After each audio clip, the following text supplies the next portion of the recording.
G'day, my name is Duke Admiral Commander Black Dragon, Double Elite at your service. Now, today's date is the 4th of the 2nd, 2016. Now, this is just a quick look at my setup, and I'm going to be going exploring soon, so I'll be putting it onto one monitor, the exploration. That's why I have this little chart here on this monitor. So it depends on what I'm doing. I'll probably use, if I'm not recording, I'll be doing it on one monitor. I want to record on all monitors when I'm recording. I'll probably just do it on one monitor.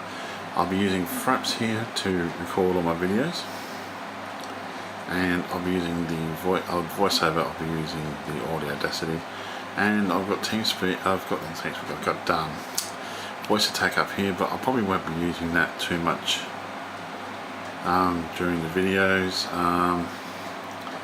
We have, as you can see, track IR5 there, and you can see this is the program that has all three of my controls hooked up, and behind that's two TeamSpeaks ready to go when I want to chat to people. But if I'm not recording and I'm just exploring, I want to chat to people. Yes, I know I've got the wires here dangling down, they've got to be fixed up, but yeah, we'll see how we go. Anyway, what I'm running here, as you know, I've got 5.1 surround sound. I have a headset which I'll be using the mic for to do my voiceovers and to listen to people as well. This is my main controller, which I'll be using the flight stick for. The keyboard occasionally use. This one here I will occasionally use, maybe when I'm on planets and stuff like that, or landing on planets. That is the, when I push it forward, it will be the W key. The S key when it goes backwards, and you can see how it lights up, it turns green. Like how I've got this one set up for combat so far is like when you push it forward, it will be W, S, thrust right, thrust left, up, down, thrusters. The button at the front is a secondary firing button. I've nullified that. I'll put it on the torrent. I'm going to see how that goes on the SRV. Flight assist off, flight assist on. That's chef, and that will be, that's the shield cell. Let's see, yeah, the shield cell bank, I think.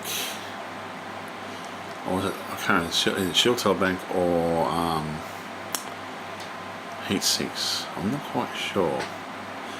I have on this one, when I do fly now, when I pull this one back, I've got boost that way, but I've also got, when I pull that one back, it will turn off into silent running. Just trying to remember where I think I've got. I think it's this button here. I've got now deployed heat sinks or something like that. So, and this one, this pretty much stays the same. So when I'm normal flying, I can use the thrusters. I can also use an attack mode as well. That's flight assist off, flight assist on. Plus when I'm driving the SRV, it's forward. If I push it once, it will set speeds for me, so I can just basically set it to whatever speed I want, and don't worry about it, and don't think about it after that, and I can slow it down. Pretty much that's all still set up. That's still, I think, gear up, gear down, cargo hatch, and so forth. Both the maps here, which is the galaxy map. If I go like that, galaxy map, that's the system map. So when I'm exploring, I just go like that. So basically, put this down, line up with the planet, scan the sun. Sorry, flick that while the sun's being scanned and fuel scooping, and then that will bring up the system, that local system map. Down here is my foot pedals. Now these are for the yaw and so forth, or yaw, I think they call it. When you're sort of like when you're just to turn your ship like this, and they also use them for my SRV. So that's a quick look at my little simple setup. I went back to my original keyboard. That's probably one of the best keyboards I've ever had. Now the reason why I didn't make this yaw on the ship, it's because when I'm trying to fly, it just makes it a bit awkward, and when you're trying to like turn like that and you're trying to push forward, I found that very uncomfortable. And also I didn't have anything really on these on the left and right on these ones, because when you're trying to go up and you flick something like that, you might accidentally flick So you go like up, and you might have to turn like that and go backwards. You might accidentally flick the side there. You might accidentally set off a shield cell bank or something that you don't want to set off. So it's very delicate, that one. Yeah, but other than that, it's a really good little setup. I'm getting used to using it, attacking that. But since I'm going to go exploring, it's going to be kind of pointless, really. Anyway, and what and I'll also be having, what do you call it, the internet up and running as well, so I can have a look at anything else that might be interesting. I might find interesting as I'm cruising through space, that I'll probably put on the right-hand monitor or something like that. That's a quick look at my little setup, and yeah, I like it because it gets me from where I want to go to, and that I'm going to try to get shots of, as I said before, places I visit, and the next section of this video will be my showing you my ASP, what I'll be using to set up. I'll be taking out, and I'll put Core Oris in here, the setup of my ASP, and roughly where I'm going to. I'm going to try to get to Planet Bob, which is about, I think, 6,000 light years or something like that away. Anyway, my name is Commander, Duke Commander. Duke Admiral Commander Black Dragon Double Elite, signing off. Thank you again for watching my videos, and all comments are welcome. You all have a great day now. G'day. Welcome back. Now, I'm in my ASP at the present moment. We'll have a quick look around. So I take it off F9, locks the thing up together. So now, this is what you look like on one monitor setup. Now, the reason why I chose the ASP is because not just the jump range, but also we can look like, with a triple monitor, you can actually look right behind the seat. This is one of the reasons why I did choose the ASP. It does look, you can forgive the bars here and stuff like that. I wouldn't mind them designing one where you could put the ASP together as what's it looking for? Put the ASP, like put a heavy one that has no bars there. Now before we head off, I'll quickly show you my outfitting. Now I'm only running 3 heat sinks. I've been told this is probably all I need from all the explorers out there, and so forth. I went for light ally because I want the extra jump range. Present moment I'll get 31.24 jump range out of this. I went for A grade thrusters because I want to land on planets. Now I could go D grade and make the jump range a little bit more, but then of course I'm sacrificing that.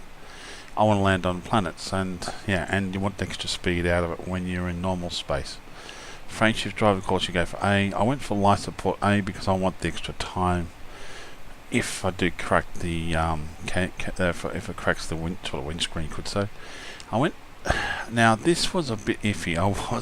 I am a bit iffy about this, but I've done a couple of runs out to about just under 1,000 light years and back, and wow, that works. It really does work. It switches off certain things, and like the planetary bait doesn't need to be on, and so there's auto maintenance unit and stuff like that. You can land on a planet and then use that to heal yourself. And pretty much I've got no decal on it. Except for the Christmas tree. I do like the Christmas tree. Now I could possibly change the paint job. Where did it go? See, I like the pirate paint job. Now I could go black, but it's not going to look all that good. I think that the that one there is probably going to look the best out of what I've got at the moment. So so we'll go through that now. Setting it up at the present moment, you can see what I am, 5% Ranger, which is not too bad. They're the modules now. I'll keep that locked. You don't need that unless you're using it. You can land on a planet and do so. I'll just switch off your thrusters and then you can activate that. Same with the planetary, and you actually don't even have to turn that on. You can land, leave your ship and come back, and same with that there, you don't need that on. We've got live support on 4 just in case something does happen, and I'm not paying attention to it. I only need one heatsink thing on at the present moment. Weapons is pretty much one advanced discovery spanner, so that's it. Now ship's cargo is empty. Now this is the materials. Now this is what is really good. Now I'm still looking at, I'm not going to use that unless I need to. I want to try to get more resources. So I want to do is travel 1,000 light years away, and then sort of like go land on a planet. Now go into here because this is where we want to go to. I've just got to get it copy and pasted. Now I'm thinking the fastest way. I've put that to there because I think you can go to there to get the further jump range. I'm not quite sure. Let's control V this one. Ah, come on. Control V. Now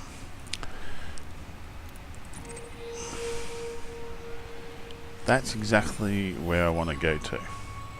That's 7,900 light years away. But we'll get there eventually. We'll get there. Now the one I'm going to at the present. Actually, I'll go to. I've already went to this one here, which is. I was going to go to. One's got exactly 1,000 light years jump away. I'm going to there first, and then I'll search. Come on, Control V. Oh, damn it! Why don't you? Let's try again. Copy and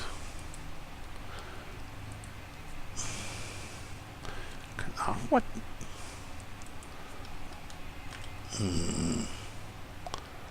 Why aren't you doing what I want you to do? I don't want to type it in. Okay, so let's go here, go back to there, enter name, Control V. That's better.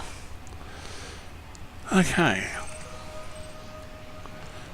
Now this system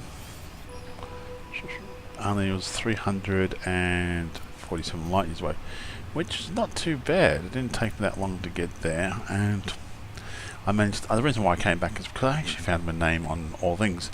But the thing is, I'm trying to sit down and work out how I can make a video exploring and so forth like that. Right. So every single planet here I went to, including this one. This one. Each one is interesting. Now, these two down here, I found interesting. That's terraforming, but it's a rocky world. Same with that one, terraforming rocky world. I've never come across that before, and not many people have. So I have now my name on all these ones. I decided to do that, and that's why I decided to come back and start to make this video. Now, what I'm planning to do here is I'm going to, as I said before, I'm going to make my way to Planet Bob, and then I'm going to, once I get to Planet Bob, I'm then going to explore that area, but I'm going to try to make little videos if I see something really, really good there.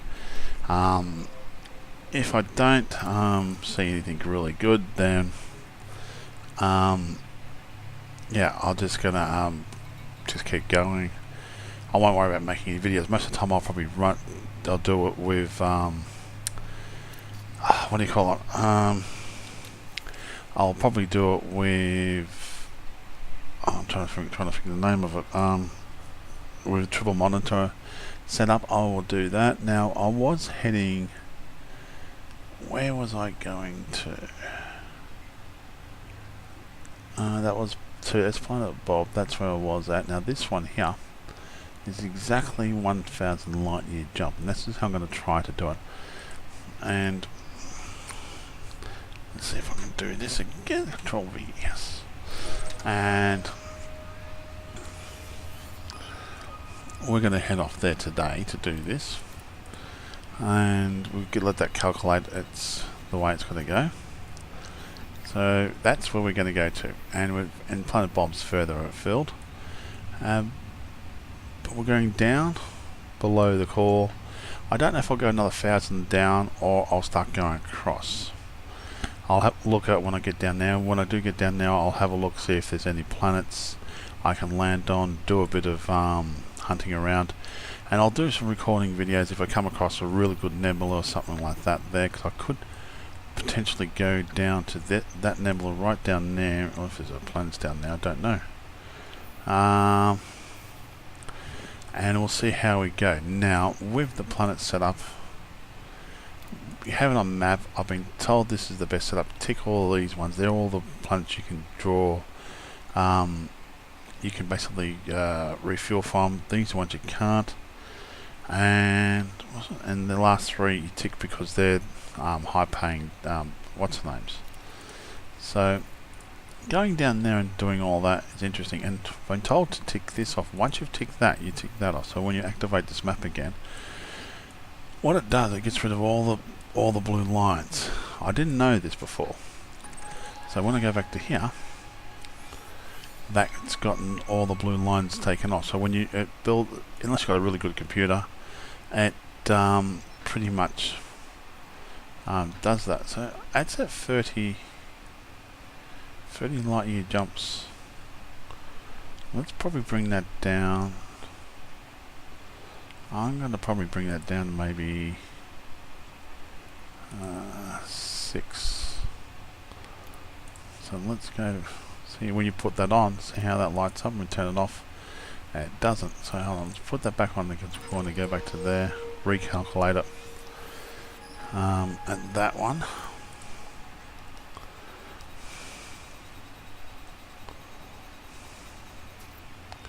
So it should reduce the jump range we're going down.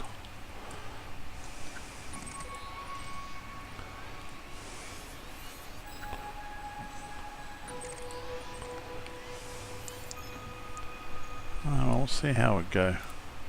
We don't want to jump too far. We use up all the fuel in one jump and we find the star. We've got nothing there. We can't jump to anything close.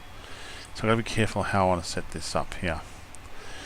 Oh well, that's pretty much what we want to try to achieve and say.